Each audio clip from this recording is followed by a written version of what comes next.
नमस्कार दोस्तों, स्वागत है अपने यूट्यूब चैनल आर के स्टडी में। आज हमारी क्लास BSTC और BT8 2025 राजस्थान जीके की 6वीं क्लास होगी, जो कि बार बार परीक्षा में आने वाले प्रश्नों से संबंधित टॉप 20 क्वेश्चनों के बारे में बताया जाएगा। चलते हैं नेक्स्ट प्रथम क्वेश्चन पर। राणा सांगा की छतरी कहाँ स्थित है? दोस्तों, राणा सांगा जिन्होंने खानवा के युद्ध में बाबर से युद्ध लड़ा था और युद्ध हार गए थे। ठीक है दोस्तों, राणा सांगा और बाबर के मध्य कौन सा युद्ध होता है दोस्तों? खानवा का युद्ध।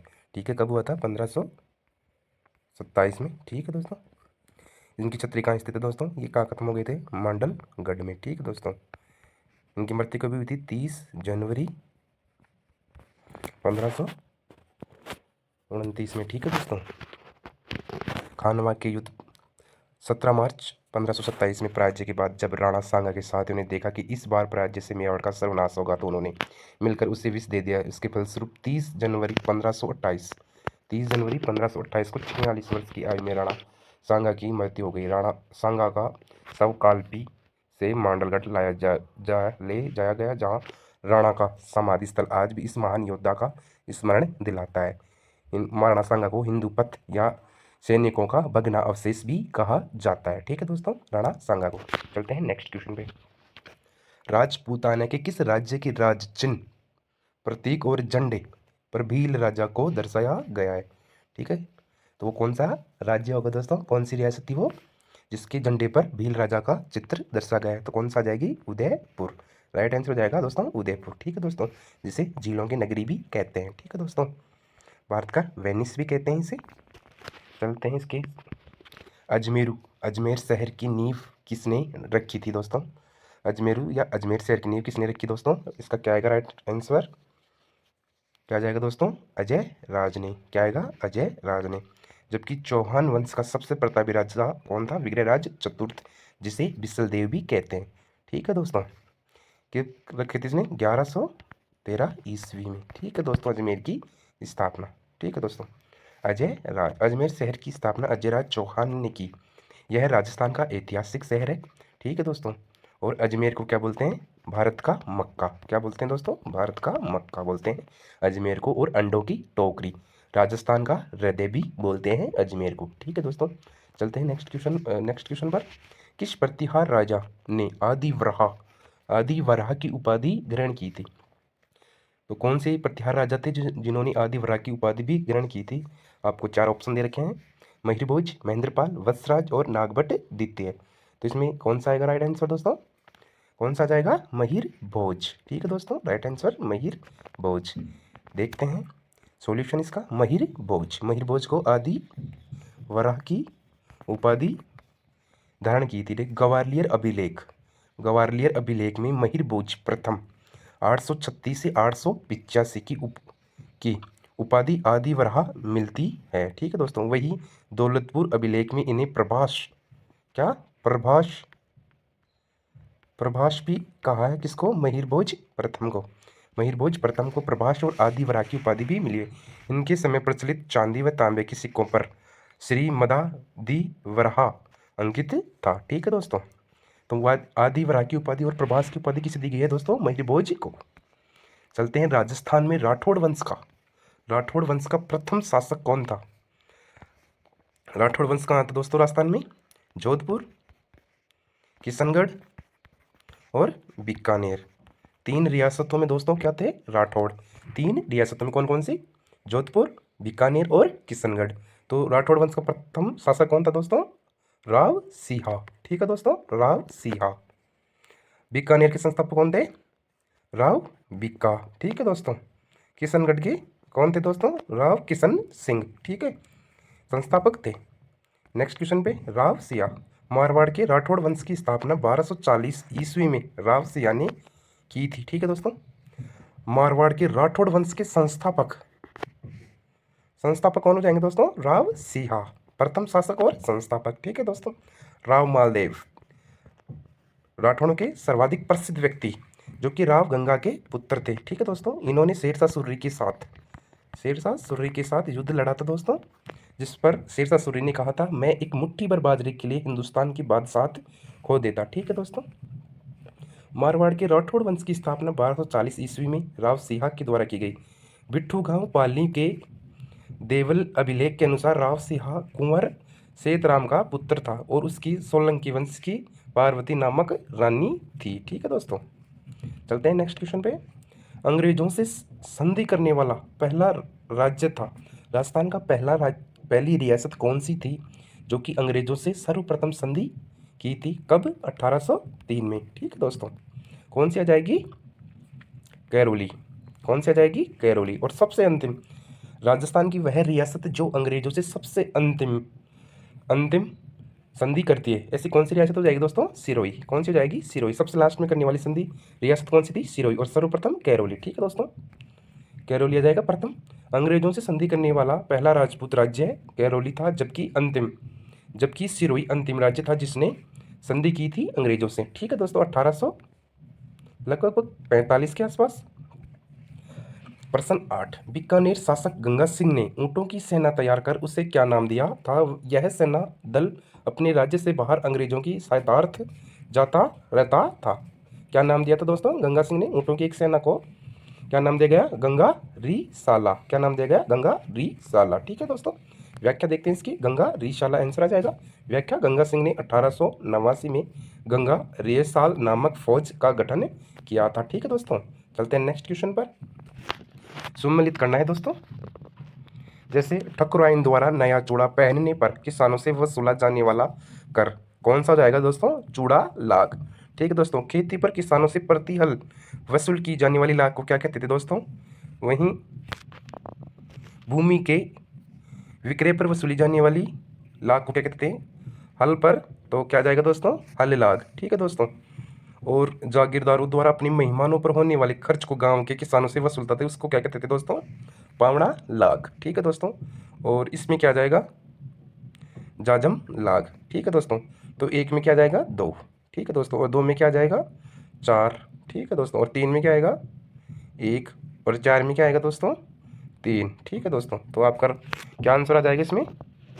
देखो, 1 में 2, फिर 4, ऑप्शन डी। क्या जाएगा? Option D. ठीक है दोस्तों, ऑप्शन डी। ठकुराइन द्वारा नया चूड़ा पहनने पर किसानों से वसूला जाने वाला कर क्या कहलाता था? चूड़ा लाग। वहीं खेती पर किसानों से प्रति हल वसूल की जाने वाली लाग को क्या कहते थे? हल लाग। ठीक है दोस्तों, जागीरदार द्वारा अपनी मेहमानों पर होने वाली खर्च को गांव के किसानों से वसूलना क्या कहलाता था? पावड़ा लाग। ठीक है दोस्तों, भूमि के विक्रय पर वसूली जाने वाली लाग को क्या बोलते थे? जाजम लाग। जाजम लाग। ठीक है दोस्तों, ये कर थे मध्यकाल में जो किसानों से वसूलते थे। ठीक है दोस्तों, चलते हैं नेक्स्ट क्वेश्चन पर। राजस्थान में निम्नलिखित में से किस जिले में सर्वाधिक मिलियन टन तांबे के भंडार हैं? तो किस जिले में सर्वाधिक तांबे के भंडार है दोस्तों?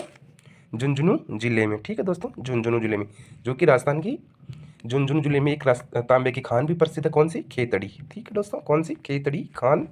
किस लिए प्रसिद्ध दोस्तों? तांबे के लिए। और सर्वाधिक तांबे के भंडार का है खेतड़ी में। ठीक है दोस्तों, झुंझुनू। ठीक है दोस्तों, खेतड़ी, नीम का थाना और आसपास के हिस्से में तांबे के अकूत भंडार हैं। प्रश्न के अनुसार झुंझुनू सही होगा। ठीक है दोस्तों, चलते हैं नेक्स्ट क्वेश्चन पर। 2011 की जनगणना के अनुसार राजस्थान के कौन से जिलों के युग में अनुसूचित जनजाति का उनकी कुल जनसंख्या में न्यूनतम प्रतिशत है? ठीक है दोस्तों, तो कौन से आ जाएंगे इसमें? ऑप्शन दे रखे हैं 4, कौन कौन से? बीकानेर नागौर, गंगानगर नागौर, हनुमानगढ़ चूरू, बीकानेर और चूरू। तो कौन सी जाएगी उनकी कुल जनसंख्या में न्यूनतम प्रतिशत है? तो कौन सी आ जाएगी? बीकानेर और नागौर। इंपॉर्टेंट क्वेश्चन है दोस्तों, बार बार रिपीट होते रहते हैं ये क्वेश्चन। बीकानेर और नागौर राइट आंसर। व्याख्या देखते हैं दोस्तों। वह जिला जहां अनुसूचित जनजाति की जनसंख्या सर्वाधिक निवास करती है, तो कौन सा आ जाएगा? उदयपुर। ठीक है दोस्तों, वह जिला जहां अनुसूचित जनजाति की जनसंख्या सबसे कम निवास करती है, बीकानेर। सर्वाधिक कहाँ करती है? उदयपुर में, न्यूनतम बीकानेर में। ठीक है जिला। ठीक है दोस्तों, वहीं वह जिला जहां अनुसूचित जनजाति की जनसंख्या में 10 की वृद्धि दर सर्वाधिक रही, वह कौन सा है? नागौर। ठीक है दोस्तों, सर्वाधिक 10 की वृद्धि दर। वह जिला जहां अनुसूचित जनजाति की जनसंख्या में 10 की वृद्धि दर सबसे कम रही, वह कौन सा है? गंगानगर। ठीक है दोस्तों, गंगानगर। सर्वाधिक अनुसूचित जनसंख्या कहाँ है? उदयपुर में, और न्यूनतम अनुसूचित जनजाति की जनसंख्या कहाँ है? बीकानेर में। सर्वाधिक 10 की वृद्धि दर अनुसूचित जनजाति की कहाँ हुई है? नागौर में, और न्यूनतम गंगानगर में। ठीक है दोस्तों, चलते हैं नेक्स्ट क्वेश्चन पर। राजस्थान में स्त्रियों द्वारा गले में पहने जाने वाले आभूषण को कहा जाता है?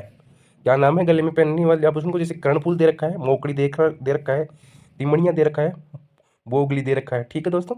कर्णफूल तो हाथ में पहनते हैं और बालों में भी लगाते हैं, जबकि बात कर रहा है गले में पहनने वाले आभूषण की, तो क्या जाएगा? तिमड़िया। क्या आएगा दोस्तों? तिमड़िया। राइट आंसर क्या जाएगा? तिमड़िया। ठीक है दोस्तों, नेक्स्ट क्वेश्चन। प्रोग ऐतिहासिक स्थल बागोर का सर्वप्रथम उत्खनन किसके निर्देशन में किया गया? ठीक है दोस्तों, बागोर का सर्वप्रथम उत्खनन किसके निर्देशन में किया गया? तो इसका क्या आंसर आएगा दोस्तों? इससे संबंधित जैसे राजस्थान के सर्वप्रथम पशुपालन के साक्ष्य कहाँ से मिले राजस्थान में? तो कहाँ से मिले? बागोर से। बागोर कहाँ पड़ता है दोस्तों? बागोर की सभ्यता कहाँ पड़ती है? भीलवाड़ा में। ठीक है दोस्तों, तो इसका राइट आंसर क्या आएगा? किसके निर्देशन में? वी.एन. मिश्रा के। ठीक है दोस्तों, वी.एन. मिश्रा के। ठीक है। एक के घोष ने किस सभ्यता की खोज की थी दोस्तों? एक के घोष ने कालीबंगा की। ठीक है दोस्तों। भीलवाड़ा कस्बे से 25 किलोमीटर दूर कोठारी नदी के किनारे वर्ष 1967 से 68 में डॉक्टर वीरेंद्रनाथ मिश्र, डॉक्टर एल.एस. श्रीलिक व डेक्कन कॉलेज पूना और राजस्थान पुरातात्विक विभाग के सहयोग से की गई खुदाई में 3000 ईसा पूर्व से लेकर 500 ईसा पूर्व तक के काल को बागोर की सभ्यता का पता लगा।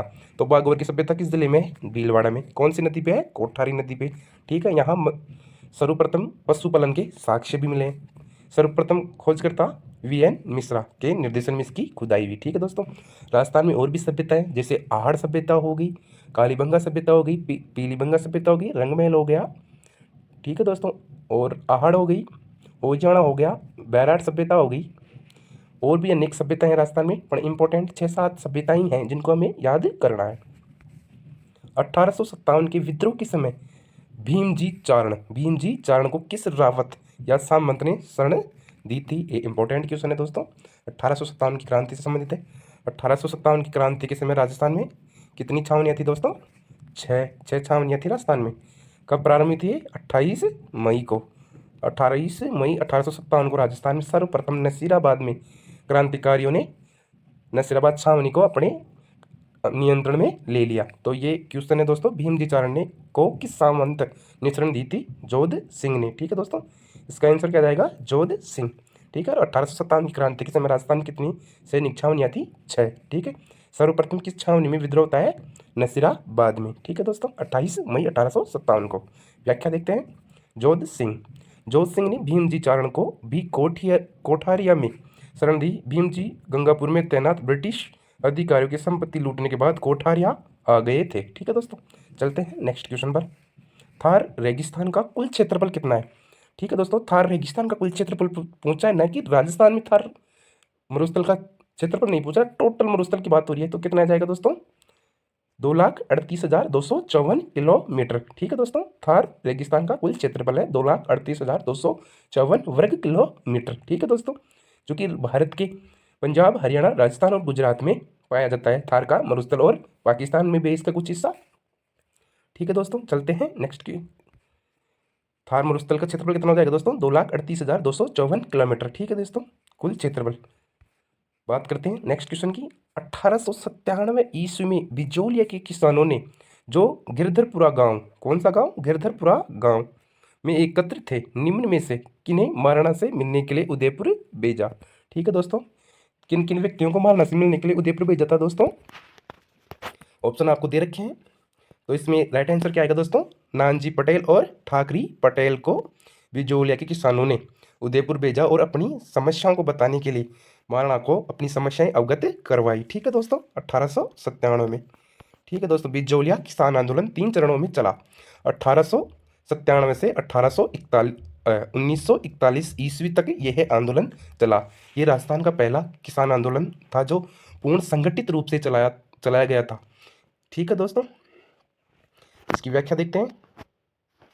1897 में बिजोलिया के किसान गंगाराम धाकड़ के मृत्यु भोज के अवसर पर गिरधारीपुरा गांव से एकत्रित होते और ठिकानेदार की शिकायत मेवाड़ के महाराणा से करने का निश्चय करते हैं, और नानजी पटेल और ठाकरे पटेल को उदयपुर भेजा जाता है, जहां मेवाड़ के महाराणा फतेह सिंह ने कोई भी कार्रवाई नहीं की। इस समय बिजोलिया के ठिकानेदार राव कृष्ण सिंह, कौन थे? राव कृष्ण सिंह ने 1903 में किसानों को चवरी कर लगाया था, चवरी कर। ठीक है, तो उत्तराधिकार एक ठिकानेदार से उसके पुत्र का सौंपा जाता था ना ठिकाना, तब चवरी कर लगता था। ठीक है दोस्तों, महाराणा फतेह सिंह, इन पर ही इनके एक दरबारी भी थे जिन्होंने चेतावनी चूंट रहा पुस्तक लिखी थी, ठीक है दोस्तों, जिससे सुनकर महाराणा फतेह सिंह दिल्ली दरबार से वापस लौट आते हैं, ठीक है दोस्तों। प्रश्न 17, निम्नलिखित में से किस शासक ने ब्लू पोट्री को संरक्षण दिया? ब्लू पोट्री कहाँ की प्रसिद्ध है दोस्तों? ब्लू पोट्री कहाँ की प्रसिद्ध है? जयपुर की, ठीक है। जबकि ब्लैक पोट्री कहाँ की प्रसिद्ध है? कोटा की, ठीक है दोस्तों। तो संरक्षण किसने दिया था? जयपुर के सवाई राम सिंह ने, ठीक है दोस्तों। व्याख्या देखते हैं। जयपुर के सवाई राम सिंह ने ब्लू पोट्री को संरक्षण दिया। जयपुर के सवाई राम सिंह द्वितीय ने ब्लू पोट्री को संरक्षण दिया। ब्लू पोट्री को व्यापक रूप से जयपुर के परंपरागत शिल्प के रूप में मान्यता प्राप्त है, ठीक है दोस्तों। ब्लू पोट्री जयपुर की प्रसिद्ध है। इसका संरक्षण किसने दिया था? जयपुर के सवाई राम सिंह द्वितीय ने। चलते हैं नेक्स्ट क्वेश्चन पे। निम्न में से कौन सा राजस्थान का पहला कोयला आधारित विद्युत उत्पादन संयंत्र है? तो कौन सा जाएगा? सूरतगढ़ तापीय ऊर्जा संयंत्र, कोटा सुपर तापीय ऊर्जा संयंत्र, छबड़ा तापीय ऊर्जा संयंत्र या काली सिंध तापीय ऊर्जा संयंत्र। ये आपको ऑप्शन दे रखे हैं। ये इंपॉर्टेंट क्वेश्चन है दोस्तों, जैसे CAT 2022 में पूछा गया है। तो कौन सा हो जाएगा राजस्थान का पहला कोयला आधारित विद्युत उत्पादन संयंत्र? कौन सा हो जाएगा? कोटा सुपर तापीय ऊर्जा संयंत्र। राइट आंसर क्या हो जाएगा? ये कोटा सुपर तापीय ऊर्जा संयंत्र, ठीक है दोस्तों। व्याख्या देखते हैं। कोटा सुपर तापीय ऊर्जा संयंत्र राजस्थान का पहला कोयला आधारित बिजली उत्पादन संयंत्र है। निर्माण पूरा होने के बाद परियोजना जनवरी 1983 में शुरू हुई। यह परियोजना भारत हेवी इलेक्ट्रॉनिकल्स द्वारा विकसित की गई थी और वर्तमान में 100% हिस्सेदारी के साथ राजस्थान राज्य विद्युत उत्पादन निगम के स्वामित्व में है, ठीक है दोस्तों। चलते हैं नेक्स्ट क्वेश्चन पर। सूची 1 को सूची 2 से मिलाना है, ठीक है। एक तरफ झीलें हैं और उनसे संबंधित जिला है, ठीक है दोस्तों। जैसे बंद बैराठा झील कहाँ स्थित है दोस्तों? बंद बैराठा किस में आएगी? क्या जाएगा? 1 में 4, ठीक है दोस्तों। किस में आ जाएगी? भरतपुर में, ठीक है दोस्तों। गेव सागर कहाँ है दोस्तों? गेव सागर डूंगरपुर में आ जाएगा, यहाँ आ जाएगा 1। कायलाना झील कहाँ है दोस्तों? जोधपुर में, यहाँ आ जाएगा 2। तालाबसाई कहाँ है दोस्तों? तालाबसाई, ठीक है दोस्तों, यह आ जाएगी धौलपुर में, ठीक है दोस्तों। अब मिलाने पर क्या आ रहा है? 1 में 4, फिर 2 में 1, 3 में 2 और 4 में 3। राइट आंसर हो जाएगा बै, ठीक है दोस्तों। क्या जाएगा? बै, ठीक है दोस्तों। बंद बैराठा ये झील कहाँ है? भरतपुर में। गेव सागर डूंगरपुर में, कायलाना जोधपुर में और तालाबसाई कहाँ है? धौलपुर में, ठीक है दोस्तों। व्याख्या देखते हैं। बंद बैराठा राजस्थान के भरतपुर जिले की बयाना तहसील में स्थित है, ठीक है दोस्तों। एडवर्ड सागर या गैब सागर डूंगरपुर जिले में स्थित है। कायलाना झील जोधपुर में प्रारंभ में एक प्राकृतिक झील थी। इसे वर्तमान स्वरूप महाराजा प्रताप सिंह के द्वारा प्रदान किया गया। तालाबसाई धौलपुर जिले में स्थित है। देखते हैं नेक्स्ट क्वेश्चन। वालर नृत्य, मांदल नृत्य, लूर नृत्य और कूद नृत्य। वालर, मांदल, लूर, मोरिया, कूद नृत्य, ये किस जनजाति के नृत्य हैं? ठीक है दोस्तों, ये आज का अपना लास्ट क्वेश्चन है और नृत्य से संबंधित क्वेश्चन है। कौन कौन से नृत्य हो गए? वालर, लूर, कूद, मांदल, जवारिया, ये नृत्य सभी किस जनजाति के हैं दोस्तों? ग्रासिया जनजाति के हैं, ठीक है दोस्तों। किस जाति के हैं? ग्रासिया जनजाति के, ठीक है दोस्तों। कौन सी जाति आ जाएगी? ग्रासिया जनजाति। जबकि कंजर जाति का कौन सा है? चक्री, ठीक है दोस्तों, चक्री नृत्य, ठीक है दोस्तों। कौन सा जाएगा? वाला नृत्य, मांदल नृत्य, लूर और कूद नृत्य किस जनजाति के हैं? ग्रासिया जनजाति की। व्याख्या देखते हैं। ग्रासिया जनजाति, ग्रासियों के नृत्य वालर, कूद, मांदल, गौर, मोरिया, जवारा और लूर नृत्य ग्रासिया जनजाति के हैं, ठीक है दोस्तों। अगर हमारा वीडियो अच्छा लगा हो तो इसे शेयर करें, लाइक करें और चैनल को सब्सक्राइब करें।